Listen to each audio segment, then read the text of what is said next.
Balisang Channel confirmed ang saya. Welcome po sa ating isang special na live program kung saan we will be featuring today ang ating Mr. Olacan ng Turismo Pilipinas 2023. Ang ating first runner-up mula po yan sa bayan ng Bawan, Batangas. Walang iba kundi si Mr. Lance Dalisay. Hi, Lance. Hello po. Alam ba pag kamag-anak mo ba, Lance, si Cardo Dalisay? Ang ganda naman ng surname mo. Marami nagsasabi. Pero sino mas pogi? Parang hirap ng sagot eh. Pero dahil ikaw yung first runner-up, sige, sa'yo ko na ibibigay ang titulo, mas pogi ka kay Cardo Dalisay. Sa lahat po ng fans si Cardo, may papalit na po. Okay, Lance, how are you? Anong nararamdaman mo ngayon? Well, Release doing na ba? good. Doing good. Pero yun nga, this past week, syempre pagod na pagod. Pero naka-recover na naman. Nakahinga na. Nakapahinga? Oo. Okay. Kasi alam ko, marami kang mga susunod na projects after nito eh. Kaya kailangan mo talagang huminga at magpahinga na kaunti. Ano? Okay. So, kamusta naman yung experience mo bilang ikaw ang first runner-up ng Lakay ng Turismo Pilipinas 2023? At balita ko, Lance, this is your first time na sumali sa national pageant. Yeah. So, the experience was a blast.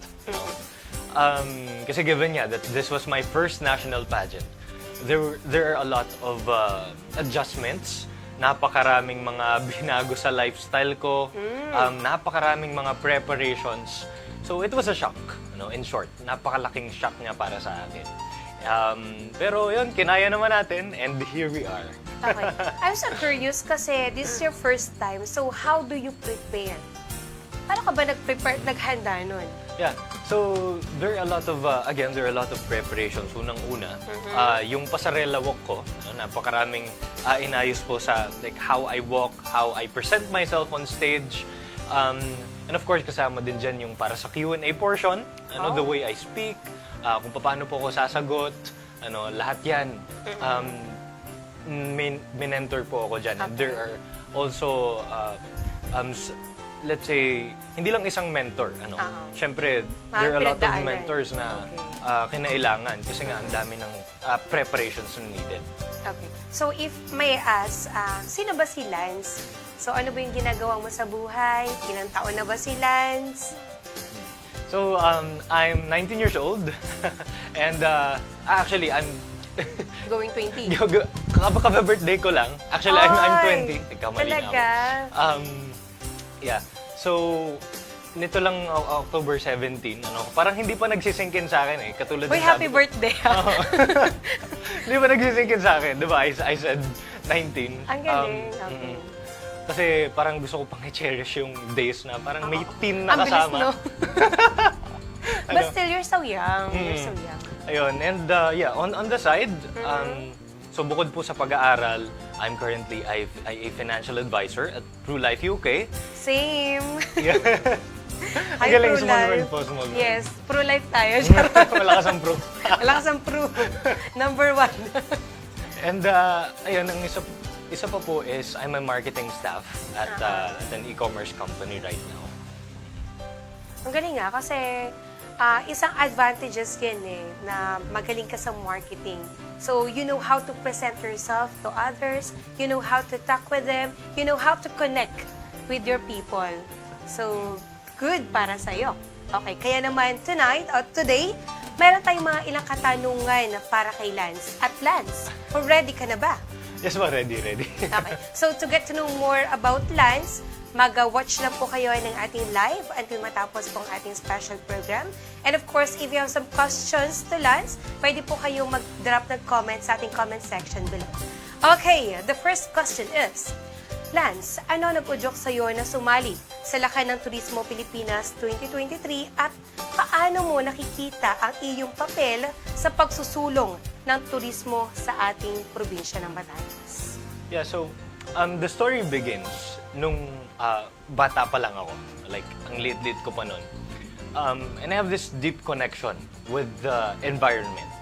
And I think this was from the good upbringing that from my parents, which bred, care for the environment. Na tuwing, kahit saan ako pumunta, there's always this deep longing sa environment na kapag nasa loob lang ako ng bahay, I would always think of the greeneries and of course, think of kung paano siya poprotektahan. Ano? And this was in line of my advocacy, which is of course, yun yung nakita ko sa Lakan ng Turismo Pilipinas 2023. Focusing on tourism, no? Given that my advocacy is sustainable tourism, alam ko na napakagandang platform ng Lakan ng Turismo for me to push through my advocacy. And of course, this was the time for me to make a change. Yun yung sabi ko sa sarili ko. A time for me to make an impact, a real impact, sa mga tao na nakapaligid sa akin, of course, for the community and the tourism itself ng probinsya natin. And of course, for the whole Philippines. Wow. So we're talking about sustainability. So good luck on your journey, ha? So I hope that ngayon ikaw ay first runner-up. So I hope ma-accomplish mo yan. Kasi bihira din sa mga kabataan, o nung bata pa lang, bihira po yung mahilig sa environment. So ikaw iba ka. Okay. Thank you ha, para doon. And next question, sa iyong palagay, anong mga katangian na magbibigay saysay sa isang mahusay na lakayin at paano mo nauugnay ang mga katangian na ito sa iyong sarili? So I think, let's get back to basics. Tingnan natin yung mismong meaning ng word na lakan. And Lakan is a Filipino ruler nung unang panahon. And of course, as a person na super active sa school, super active sa iba pang mga bagay such as, syempre, I'm a working student, I saw that I have embodied leadership, true leadership, and influence throughout the journey of my life sa buong time na nabubuhay ako. And I think, again, I want to contribute, at I want to attribute this, rather, to my parents, sa upbringing po ng parents ko. Because, without all of the environment the good environment na provide nila sa akin, with all of my experiences na sa parents ko lang din naman ang galing, I won't be this kind of person. A true Lakan, who embodies leadership and influence. Next. So we're gonna talk about tourism advocacy. Kasi sabi mo nga, kaya ka sumali sa Lakan because you wanted to promote your advocacy in life, your advocacy in environment mostly. So, ano ang mga partikular na proyekto o hakbang ang nasa iyong isipan upang palakasin ang kamalayan at pakikiisa ng mga Batanggenyo sa turismo sa ating probinsya? Yeah.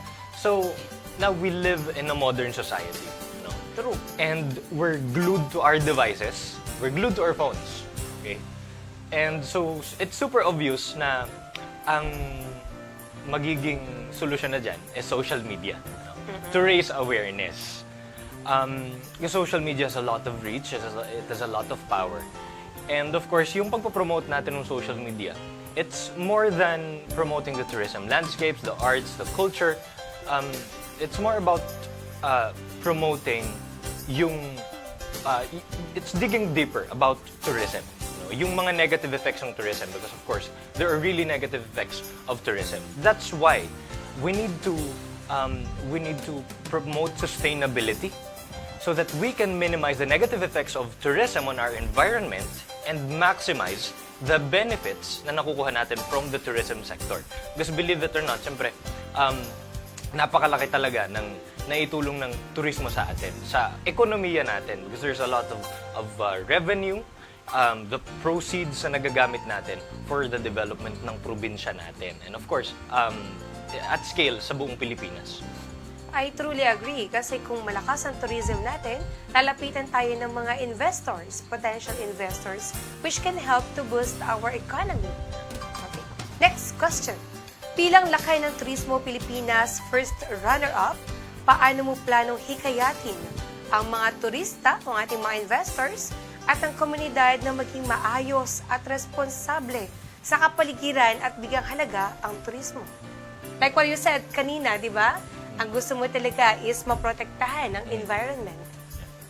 So I think influencing transcends beyond simply promoting or or simply influencing people. It's more about na makikita sa'yo yung yung mga aksyon na ginagawa mo as an individual, ginagawa mo yung mga tamang action for our tourism. You're making an effort for the betterment of our tourism and of course, especially our environment. I think kung makikita yun sa sarili mo, there will be nothing impossible sa pag-impluwensya sa mga tao. Okay. So, ang kabataan kasi parang hindi ko masasabing madaling i-influence, right? Oo. Lalo na ngayon sa generation na meron tayo. So, can you cite some simple ways on how they can help into our tourism? Yeah. So, it's some of the ways, of course, is by simply traveling responsibly. Okay?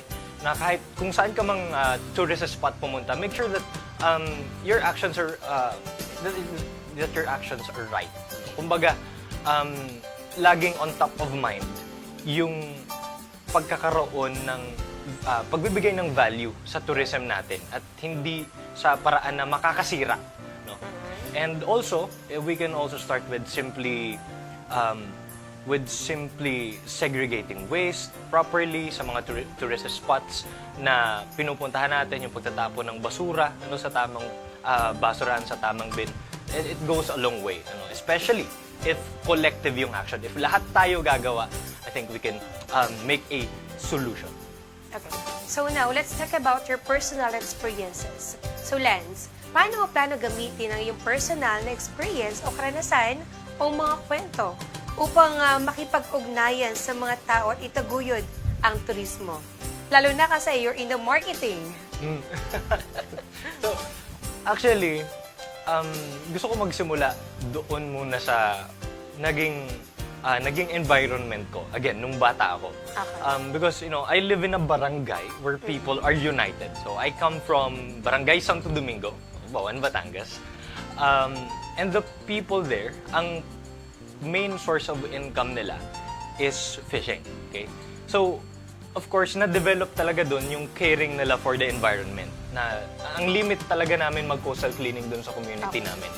And as an observer, as a person na naninirahan doon, I think that's a big advantage or that's an edge para sa akin na ako, someone who's influencing people, ay hindi lamang basta nagsasabi, hindi lamang basta nagli-lead, but I really came from the experience. I really came from a community na gumagawa ng paraan for the betterment of our tourism. May hinuhugutan, no? May pinahugutan. Base sa tunay na karanasan. Okay. Yeah, and of course, syempre, as a marketing staff, myself, yung mga techniques sa marketing, I could really Marketing apply it skills. I could really apply it sa tourism, especially promoting our tourism, helping people to be aware kung ano ba yung mga dapat gawin, and of course, so that people can be aware of the negative effects of tourism. Okay. So now, let's talk about your future visions. Ito na. Masyadong na to. Ano yung vision mo, di malalim. ba? Malalim na to. So let's start sa, ano yung pangarap mo para sa hinaharap ng turismo sa ating probinsya? Ano yung dream goal mo sa Batangas Province?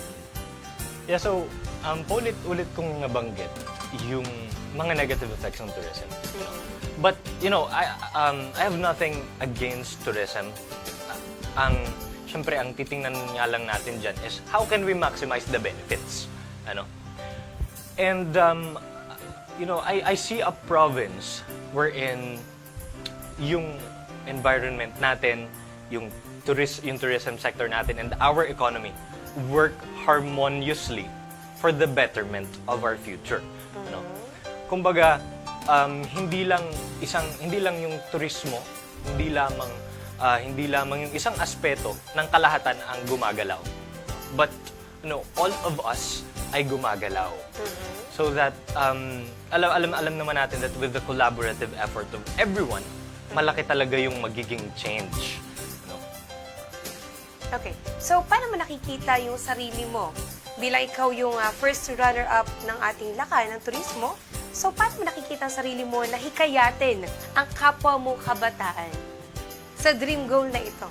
Ano yung mga pwedeng aktibong gagawin na may kinalaman sa turismo na pwede mo silang impluwensyahan? So again, I think it's all about, it all boils down sa kung anong ginagawa ko as an individual, kung anong ginagawa ko as a Lakan, no? It's all about walking the talk. Diba? Okay. I must radiate positivity, I must radiate change, change that aims for the betterment of our tourism. And of course, this would help me na i-convince ang mga tao or i-influence ang mga tao, lalo na ang kabataan, to make a change. Because aminin natin, when there are people na nangunguna, when there are people na gumagalaw, people tend to follow. And I think that's the beauty of humanity. Okay. So, now, when I say Batangas, ano yung unang-unang pumapasok sa isipan mo? Well, Batangas. Well, of course, yung punto natin. Yung punto Of natin. course! Tayo mga Batanggay, iba talaga, di ba? Pero yun, more than that, syempre, yung mga beaches natin, Okay. yung culture natin, and of course, the Subli dance, yung grabing klase ng prayer natin. It's a really sacred kind of dance na talagang bumuhay sa kultura natin dito sa Batangas. Sublian, di ba? Yeah. Okay. One word that describe Batangas. Anong one word kaya yan? Amazing! Gusto ko yan. Very good ka doon. Amazing talaga ang Batangas. Iba talaga ang Batangas, right? Yes!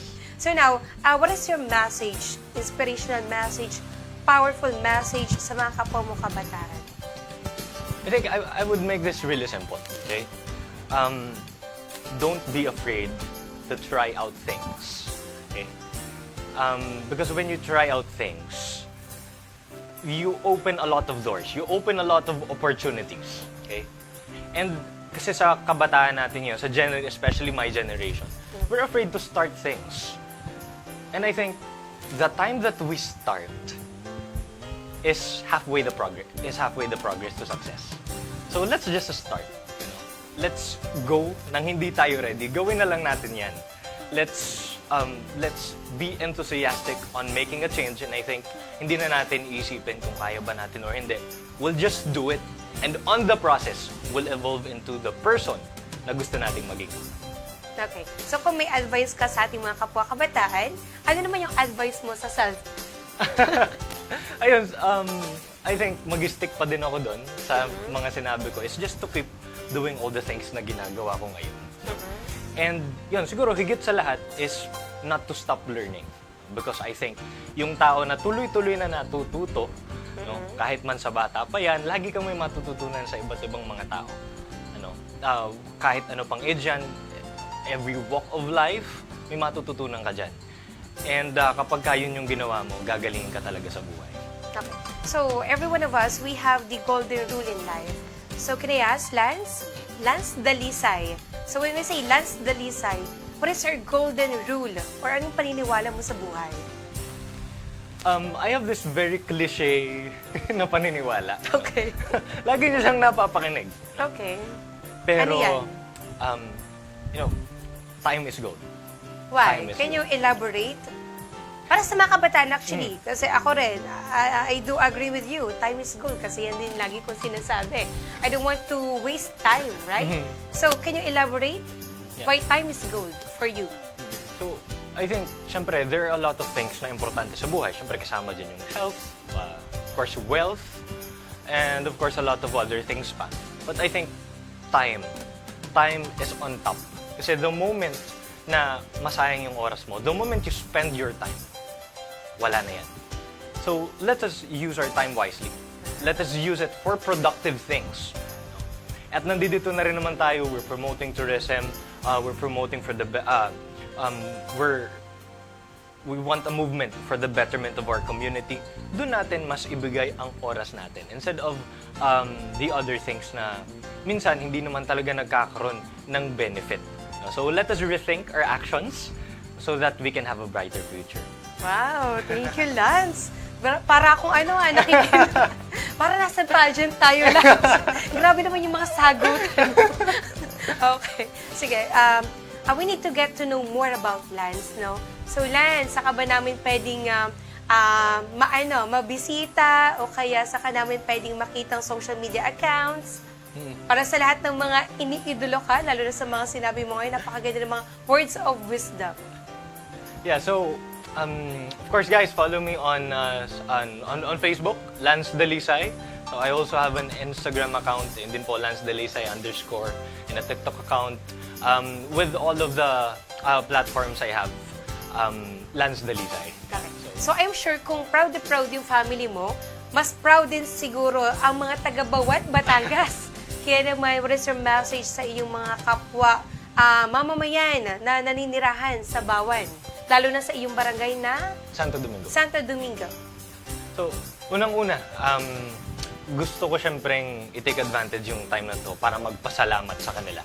No? Because without the support of Bawan, Batangas, and of course my barangay, wala ako dito. No? I won't have the guts, I won't have the resources din, of course, to push through for this pageant. And of course, gawin lahat ng ginagawa ko ngayon. And sana, hindi lang din doon nagtatapos. Siyempre, let us continue supporting the other movements na alam nating magkakaroon talaga ng benefit sa community natin. And of course, most especially sa ating tourism. So Lance, what's the next stage? Ano ba yung kailangan namin abangan sa'yo? Yeah, so we have an agreement with the organizers. Okay? So probably a next national pageant din. Pero most likely daw po is ihahanap daw po kami nila ng international pageant. Okay? So we'll be representing the Philippines. Nice. So ngayon po, yung pong title namin, so meron na siyang nakuhanan, and then nangangako din po yung org namin sa mga nag-runner-up. Nice! Okay, good luck sa journey mo na yun, Lance. Yes, ma, thank you. Ano yung mga gusto mong pasalamatan, sino-sino, at gusto mong batiin? Yeah, of course, unang-una gusto ko pong magpasalamat sa handler ko, kay Angel Dacalos. Of course, she also was my Q&A mentor and makeup artist. So, all around po yan. Ang galing nga, flexible And also with some of my pasarela walk. Okay. And of course, yung mismong naging trainer ko sa pasarela walk, ang mentors ko, was Sir Zenry and Mami Tantan of KF Batangas. No? I'd also like to thank yung nagdamit po sa akin sa mismong competition, Sir Adam Balasa from Mabini, Batangas. And I'd also like to thank, syempre, of course, my family. Because without my family, wala talaga ako dito. And of course, syempre, kasama na din talaga yung kalahatan ng mga nabanggit ko. My mother and father, who ever since has supported me nung simula pa lang. They have never doubted me. No? And that's something that I really needed dun sa competition. Of course, for the other people, tumulong din sa akin sa tourism video, Sir Mark Anthony Narito, lahing Balangenya. I'd also like to thank Pinsan, Sir PJ Karingal. I'd also like to thank yung mga nagpatuloy po sa mga bahay-bahay nila at yung mga nagpahintulot po sa amin na mag-take ng tourism video sa mga places nila. No, that's a lot of help. Uy. Okay, so meron ka pa ba nakalimutan? Any last message before we end? So, I'd also like to thank the brands who helped me. The KSY Beauty Center who helped me maintain my skin. No? Okay, and just yung purity ng face ko.